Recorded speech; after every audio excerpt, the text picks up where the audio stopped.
I counted fence posts to keep my mind off the hunger.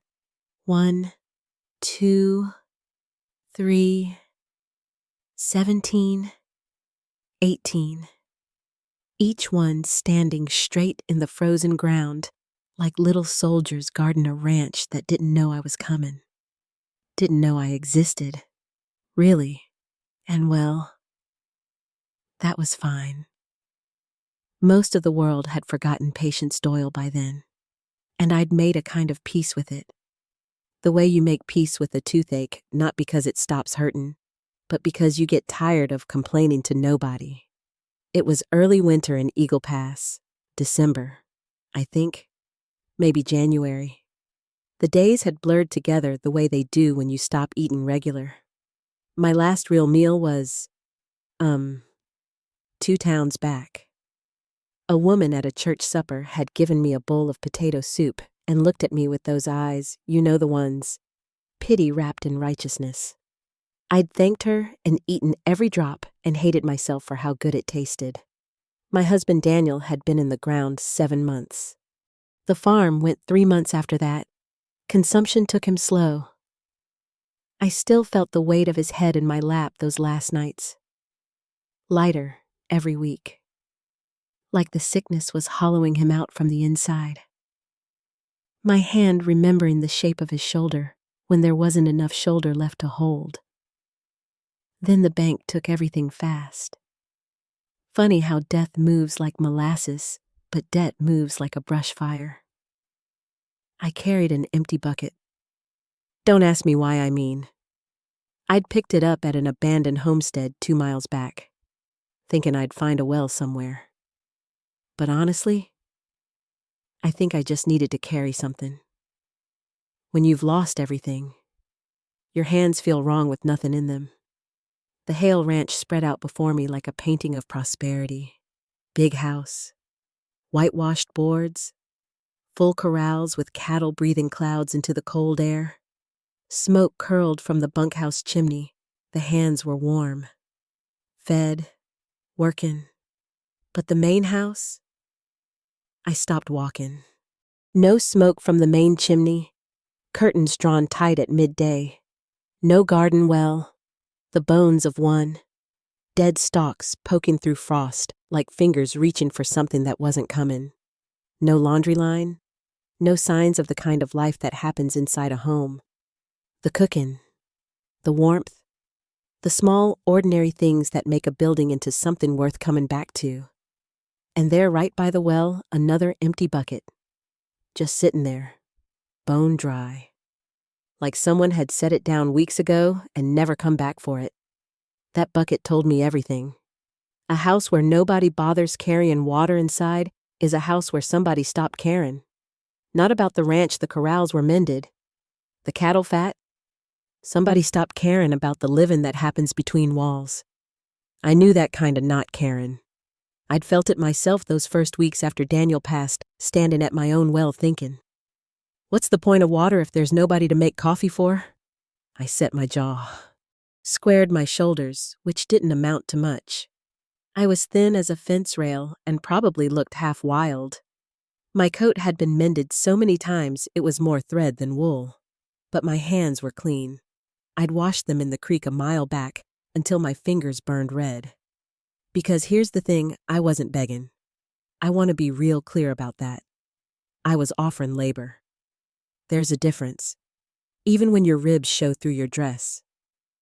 I had 2 things left in this world, my hands and my knowledge of what to do with a kitchen. I walked to that front door and knocked. 3 knocks. Firm. The way Daniel taught me, don't ever knock like you're apologizing for existing. Patience. You knock like you got a right to be heard. Lord, I missed that man, but missing him wasn't going to feed me. So I knocked, and I waited, and I held my empty bucket like it was a letter of introduction. The door opened, and Franklin Hale looked past me. That's the honest truth. His eyes went right over my head, scanning the porch, the yard, like he was expecting somebody else, or maybe like he'd forgotten that doors are for people. He was tall, Lord. He was tall with a weathered face that had probably been handsome once, before whatever happened in this house carved lines into it that had nothing to do with sun or wind. "Help you," he said, not unkind, just absent, like he was talking from somewhere far away.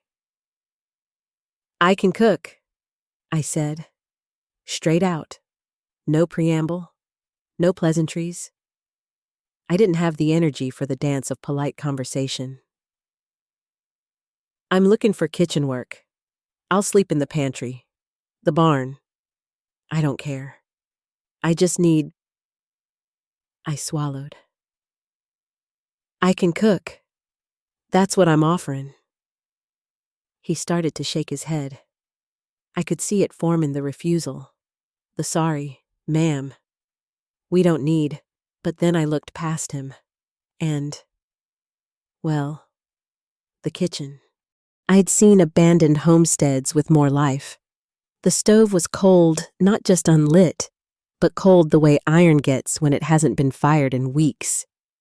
There was a tin of beans open on the counter, spoons still stuck in it, like someone had been eaten straight from the can and couldn't be bothered with a plate. And the plates, oh, the plates, stacked on the table, unwashed, layered with the remains of meals that weren't really meals, just fuel. A man feeding his body because his body insisted on it. "Start with supper," he said. That was it. No questions about where I came from. No references. No negotiation. He just stepped aside, and I walked into the saddest kitchen I'd ever seen. I started cataloging "It's what I do." I mean, it's what women do when they enter a space. We read rooms the way men read trail signs. The cupboards were full. Flour, sugar, salt, lard, dried beans, tinned peaches, spices in little jars with handwritten labels, a woman's handwriting, careful and pretty, all of it untouched. A spice rack gathering dust so thick I could have written my name in it. And up high on the highest shelf, pushed back where you'd need a stool to reach children's dishes, little plates with blue edges, small cups, pushed up there deliberately, like someone had put childhood away on purpose. "The children?" I asked. "Careful. Eat in the cookhouse, with the hands." I didn't push, just nodded and turned to the stove, opened the firebox. Cold ash, days old. I cleaned it out, laid kindling, struck a match. The iron ticked as it warmed this tiny, metallic heartbeat, and I swear the whole kitchen leaned toward it, like the room itself had been waiting. I found a pump at the sink that still worked, filled a pot, set water to heat. Behind me, Franklin stood in the doorway watching, not suspicious, just bewildered. Like he'd forgotten what it looked like when someone moved through a kitchen with purpose. A kitchen this quiet has a story it ain't ready to tell. That was fine. I wasn't here for stories. I was here because hunger makes you practical, and this stove was the first warm thing I'd touched in 3 weeks. I found venison in the smokehouse, onions in the cellar, soft but usable, sage growing wild by the back step, still alive under the frost because sage is stubborn like that, like women, I suppose. I made the stew the way I knew how, Daniel's way, mostly, with the sage tucked in early so it mellowed through the broth, and biscuits cut thick because thin biscuits are just crackers pretending. I used my hands, my rhythms, my instincts. Didn't try to guess what this kitchen's ghost would have done. I just cooked. I set one place at the long table, one plate, one fork, One knife, one cup of coffee strong enough to float a horseshoe, the way ranchmen like it. Franklin sat down. He picked up the spoon, tasted, and then he just stopped. I mean, he stopped moving entirely, like someone had reached inside his chest and grabbed hold of something. His jaw worked. His hand, the one holding the spoon, trembled just barely. The way a man's hand trembles when he's fighting hard against something he can't punch or rope or ride away from. Then the tears came. They rolled down weathered cheeks without sound. No sobbing, no heaving, just water from eyes that had probably been dry for years, like a well hitting the table again after a long drought. He gripped the edge of the table with his free hand, knuckles white, holding on to the wood like the room might spin if he let go. I froze mid-step. "What's wrong?" I whispered. He shook his head slow, set the spoon down. "Nothing's wrong," he said, and his voice cracked right down the middle. "This feels like home again." Over that next hour while he ate and I washed up and the stove ticked warm between us, the story came out in pieces. Clara, his wife, dead 3 years come spring. He'd had a cook after Mrs. Perkins. Good woman, fine hand with biscuits. But her biscuits tasted like Clara's. Same recipe. Probably everyone in Eagle Pass used the same one, and every bite was a mouthful of memory he couldn't swallow. So he fired her. Not meanly paid her 3 months extra, helped her find a place in town. But he couldn't sit at that table and taste his dead wife's kitchen anymore. So he stopped. Cold beans from a tin. Coffee he made himself. Bitter and burnt. His chair turned slightly away from the empty seat across from him. Clara's seat, like even facing the absence, was too much. The children drifted to the cookhouse because there was nothing to come home to. 3 years of cold beans in a house full of food. I dried my hands on a towel that wasn't mine, in a kitchen that wasn't mine, and I made a promise I didn't say out loud. I would cook as myself, my recipes, my rhythms, my songs, not Clara's ghost me, Patience Doyle, whoever that was now. So this man could sit at his own table and eat without being pulled under. Different spices, different hands, something entirely new, safe to enjoy because it didn't taste like what he'd lost. That word, safe, I turned it over in my mind while I scrubbed the last pot, and another word crept in behind it, uninvited and dangerous yet. This wasn't my kitchen. This wasn't my family. Yet, I let the word stay. Couldn't afford to, really. But I let it stay. Days have a way of stacking up when your hands are busy. I learned the household the way you learn a language through its objects, its silences, its small refusals. Clara's apron still hung on the hook by the stove. I didn't touch it. Used a flour sack tied at my waist instead. There was a music box on the parlor mantel silver, engraved with initials I didn't read, and nobody wound it. It just sat there collecting dust and whatever else gets collected by things that used to make sound. The cellar taught me the most. Rows of peach preserves in mason jars, labels in that same careful hand. Clara's work. Put up the summer before she died. Probably. 3 years old and still sealed tight. Nobody would eat them. Nobody would throw them away. They just stood there, soldiers guarding a memory. So I made apple pie.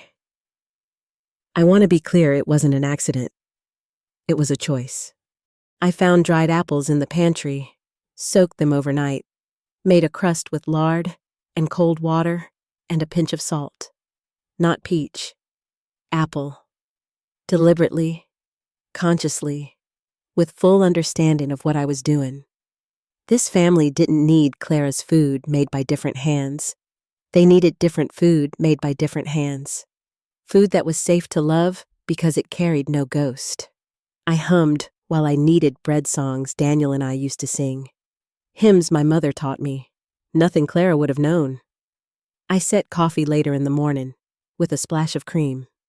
I moved through that kitchen like a woman writing her name in a book that already had someone else's story in it, careful to start a new chapter, not rewrite the old one. Franklin noticed. I know he did, because his shoulders started lowering, not slumping, just easing, like a man who'd been bracing for a blow that never came. One morning, I came into the parlor to dust and stopped in the doorway. Franklin stood at the mantel, Clara's music box in his hands. He wound it, just once, just a few notes, a tinkling waltz that filled the room like water filling a glass, and then he set it down and walked out past me without a word. But his eyes were clear, not haunted, just quiet. And the children, oh, the children. First, it was shadows. A flicker of movement at the kitchen doorway there and gone. Quick as a barn cat, I pretended not to see. Then footsteps closer each day. Then little James 6, maybe 7, with Clara's eyes and Franklin's jaw standing right at the edge of the kitchen, watching me roll biscuit dough with his mouth slightly open. I didn't coax, just set an extra plate at the table without announcement, like it had always been part of the arrangement. Sarah came next 12, serious as a sermon.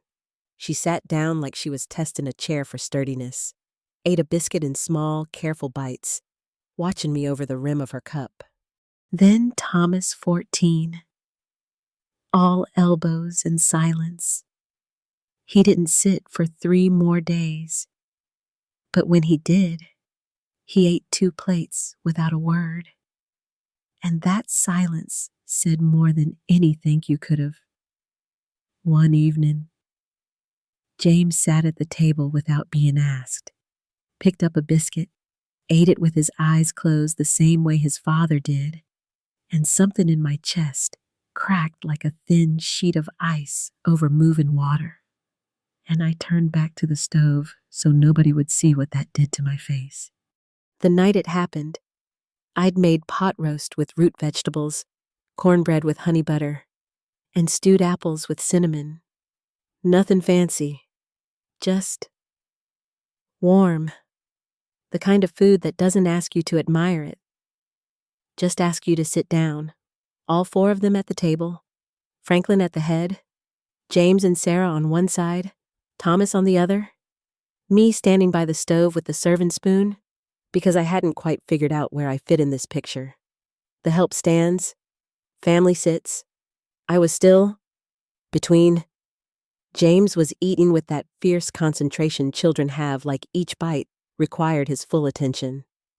Then he looked up, cornbread crumbs on his chin, and said to nobody in particular, "She cooks like..." He stopped, frowned. You could see him searching the right word, the word that wouldn't hurt. "Not like Mama," he said carefully, "but like..." Another pause, his small face working through something too big for his vocabulary.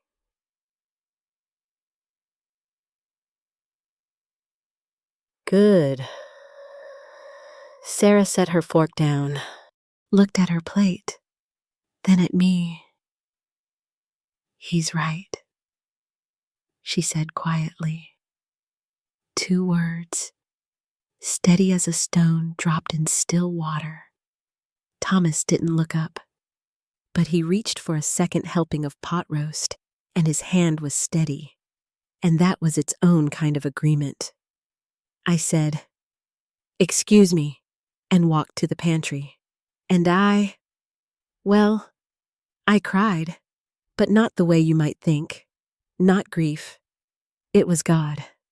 How do I explain this? My knees went soft, and I pressed my forehead against a shelf of flour sacks, and my shoulders shook, and I tasted salt on my lips, and my hands went flat against the rough burlap, grabbing hold of something solid because everything inside me had come loose. I'd walked to this ranch believing I was empty, hollowed out by death and poverty, and 7 months of wondering why I was still breathing when the person I breathed for was gone. A child had just looked at me and said, in his clumsy, beautiful way, "You are full of something worth tasting." Was this what it felt like to matter? I heard footsteps. Franklin appeared at the pantry door, just the outline of him in the lamplight, broad and quiet. He didn't step in, didn't ask, didn't reach for me or try to fix it.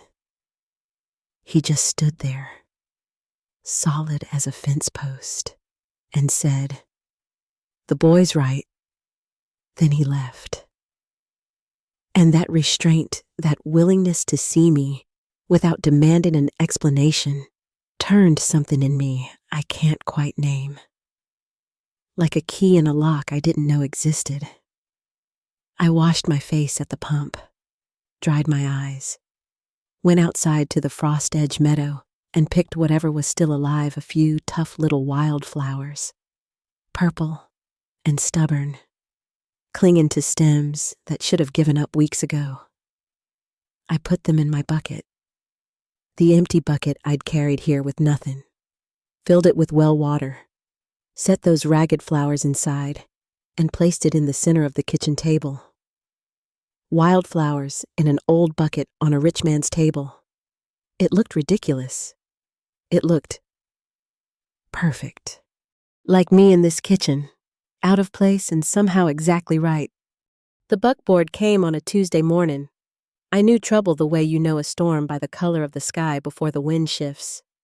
Mrs. Hargrove, the preacher's wife, climbed down with a basket on her arm and charity in her smile and inventory in her eyes. I'd known women like her my whole life, women who wrap judgment in scripture and call it Christian duty, women who bring baskets to the front door so they can count the shoes inside. Franklin was at the cattle market. The children were with the foreman. I was alone, and Mrs. Hargrove knew it.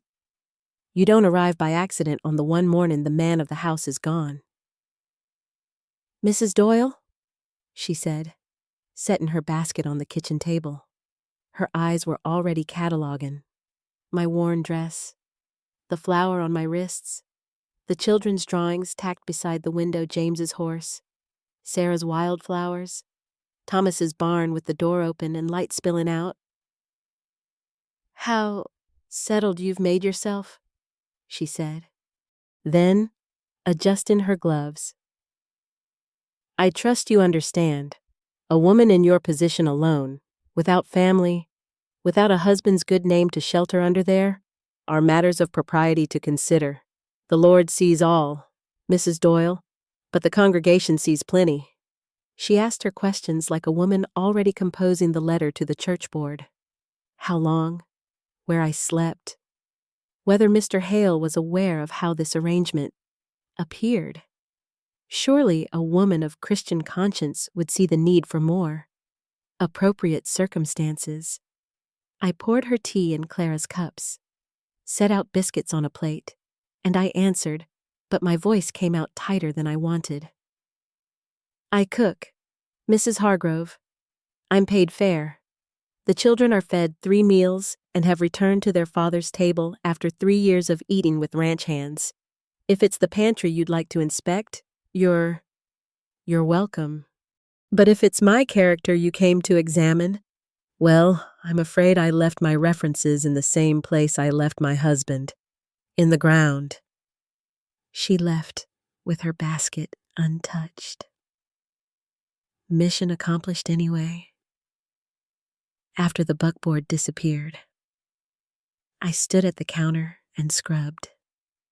The counter was already clean, had been clean since morning, but I scrubbed it anyway. Scrubbed until the lye bit into my knuckles and the rag went gray and my arms ached from the shoulder down. Because scrubbing was something I could control. The way the town would talk about me that I couldn't. I knew what I was. I knew what they'd say I was. Those are different truths. But only one rides to church come Sunday. That night, I served supper with my spine so straight it ached. James asked why I wasn't smiling. I told him the bread needed watching. Children believe simple lies. I wished I still could. I packed before dawn. It didn't take long. Everything I owned fit in one carpet bag with room to spare a second dress. Daniel's small cookbook, a hairbrush with a cracked handle, and a tintype of a man who'd loved me enough to teach me to knock like I had a right to be heard. I set the bag by the kitchen's back door, visible to me, invisible to everyone else. I'd leave after the children were asleep, slip out quiet, the way I'd slipped in. Then I lit the stove and started cooking. Because, and this is the thing about women leaving, doesn't excuse neglect. Those children didn't cause Mrs. Hargrove. They didn't ask for their mother to die, or their father to hollow out, or a stranger to walk in and make their kitchen smell like home. They just showed up to the table because somebody finally set a place for them, and I wasn't going to let them find a cold stove on my last morning. Chicken and dumplings. The good kind thick, doughy, the kind that stick to your ribs. I rolled the dough and my eyes burned, and I thought, this is foolish. Patience. You're cooking a goodbye supper for people who don't know you're leaving. That evening was the worst. The most tender, the most terrible. James asked me for a bedtime story. I told him about a rabbit who found a warm burrow in winter, a burrow that wasn't his, with a family that took him in. But the rabbit kept one paw pointed at the door, because he believed warm things weren't meant for rabbits like him. Rabbits who'd already lost one burrow. Rabbits who figured the cold was what they deserved. James fell asleep before the ending. I was grateful. I didn't know if the rabbit stayed or ran, and I didn't want to choose. Not yet. Sarah braided my hair while I washed dishes. Her small fingers working through the tangles gentle. Careful. She didn't say anything, just braided, and each twist of hair felt like a stitch sewing me to a place I was about to tear myself from. Thomas showed me a horse he'd whittled from pine, held it out without a word. I turned it in my hands, rough, imperfect, beautiful. That's real fine work, Thomas, I said, and he almost smiled. I was being sewn into this family with every braid, every whittled gift, every small boy's story, and I was holding scissors. Franklin came home late. I heard his boots on the porch, the door, the pause that terrible. No one paused when he saw the bag. He said nothing, sat, ate the supper I'd left warming. I lay in my pantry bed listening to the house breathe, the settle of timbers, children turning in sleep, the parlor clock counting hours I was counting backward. This house breathed again because of me, and I was going to leave it holding its breath all over again. Morning would come. I'd have to decide which direction my feet went. Valentine's morning. February 14th, cold and bright. Frost on the windows catching sunlight like scattered diamonds. I cooked breakfast the way I always did: eggs, biscuits, bacon, coffee, but my hands moved mechanical, belonging to somebody else. The bag sat by the back door. I'd rehearsed my goodbye, practiced making it kind. You need a proper housekeeper, Mr. Hale, someone with references and reputation. Not a stray. I set the table. 4 places. Because even now, even with one foot already pointed toward the door, I set 4 places. They came down, like always. Thomas first. Silent, reaching for coffee. Sarah with her hair loose, eyes soft with sleep. James last. Boots on the wrong feet, which he did 3 mornings out of 5, and nobody corrected because it had become ours. A family joke. The small, stupid, precious kind that families build without noticing. Franklin sat at the head, ate slow, didn't look at the bag, didn't look at me. Then Sarah, 12 years old and wise as winter, tugged her father's sleeve, right there at the table, in front of everyone.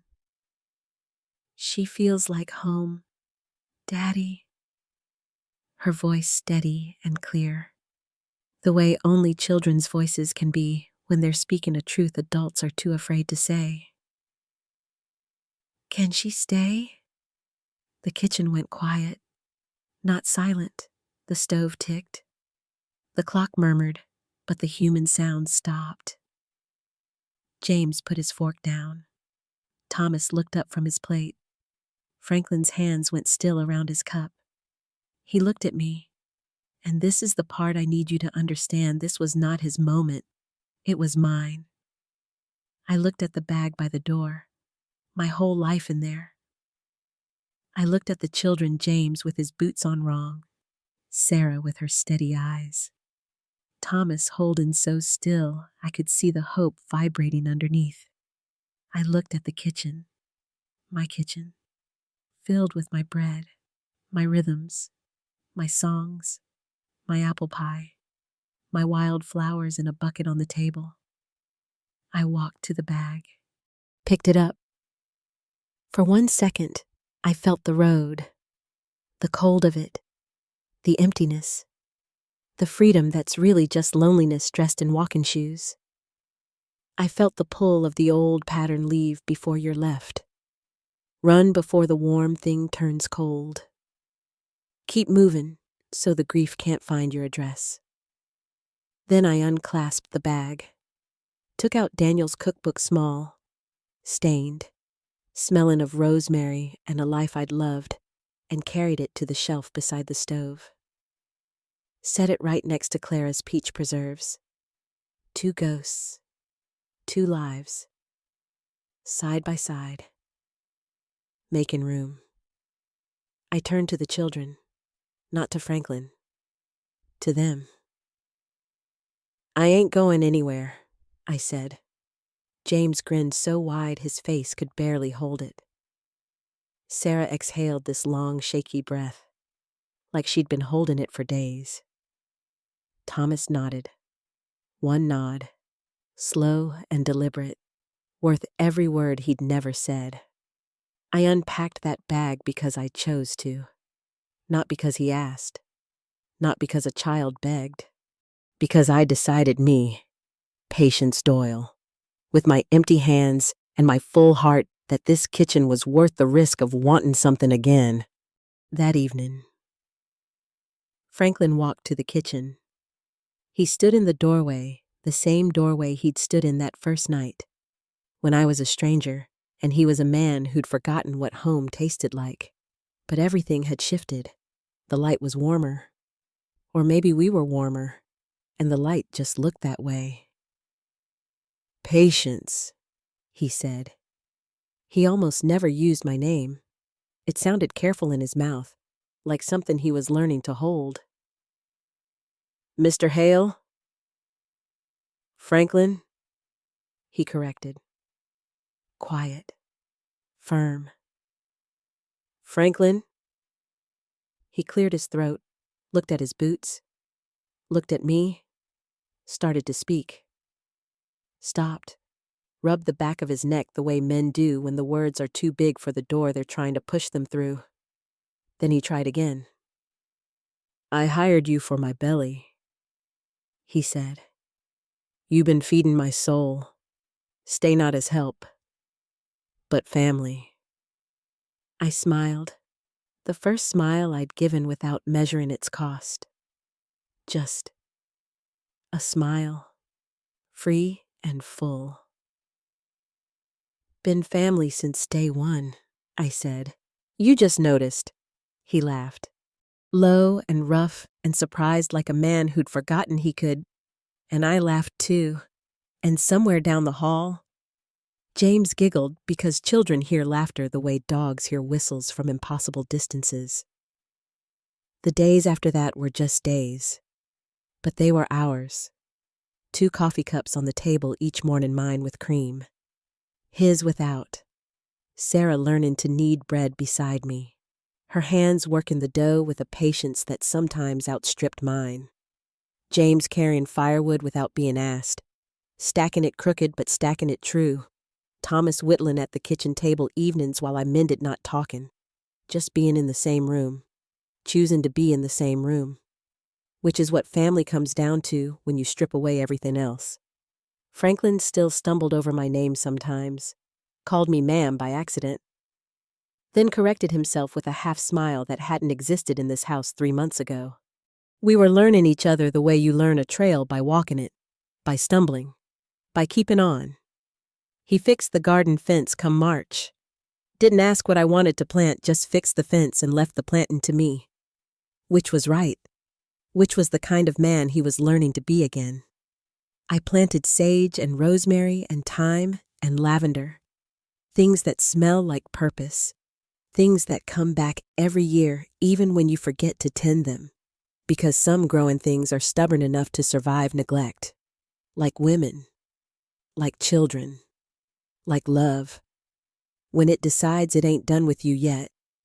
And my bucket, that empty bucket I'd carried down a frozen road with nothing in it, sits by the kitchen door now. Filled with soil, early crocuses pushing through, purple and defiant. Bloomin' before winter has the good grace to leave. Life where there was nothing. Fullness where there was empty. I came to Eagle Pass with an empty bucket and empty hands. Turns out, empty hands are the best kind for building something new. I didn't find a home. I made one out of apple pie and different songs and the stubborn belief that a woman with nothing still has something to give. Mrs. Hargrove still clucks when she sees me in town. I nod politely and buy my flour and go home to a kitchen that smells like bread and sounds like children and feels like tomorrow. That's enough. Lord, that's more than enough.